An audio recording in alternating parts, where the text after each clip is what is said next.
જેમણે પૃથ્વીને બરબાદ કરાવી છે એને પૂજવામાં પણ આવશે, કારણ કે એ લોકો જ મૂન અને માર્સને કોલોનાઇઝ કરશે અને માનવજાતિનો તારણહાર કહેવાશે.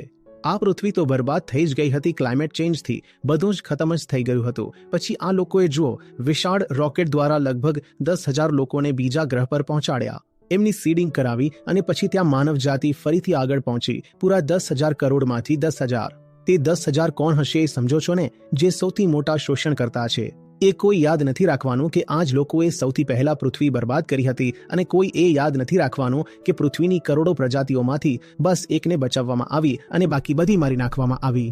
ઘણી બધી ટોબેકો કંપનીઝ છે જેના કેન્સર રિસર્ચ ઇન્સ્ટિટ્યુશન છે અથવા એમને ફંડિંગ કરે છે. એમનું બહુ મોટું નામ હોય છે કેન્સર રિસર્ચમાં. આ ટોબેકો કંપનીએ આટલું મોટું યોગદાન કર્યું છે, પ્રતિષ્ઠા પણ મળી જાય છે, પદક પણ મળી જાય છે, જેમના એમિશનથી ગ્લોબલ વોર્મિંગ વધી રહ્યું છે.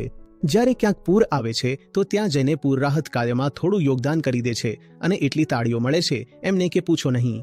$5 લાખ અમે આપી દીધા. ભારતમાં પૂર આવ્યું હતું એ રિલીફ કાર્યમાં. તમે એ નહીં કહો કે તે ભારતમાં પૂર આવ્યું જ એટલે, કારણ કે સૌથી પહેલા તમે ત્યાંથી $5 મિલિયન નફો મેળવ્યો પર્યાવરણના ભોગે. બમણો ફાયદો પહેલા નફો કમાવ અને પછી દાનવીર હોવાનું નામ કમાવ, અને આપણે કહી પણ દઈએ છીએ, જુઓ આ સાચી જ મોટો દાનેશ્વરી છે.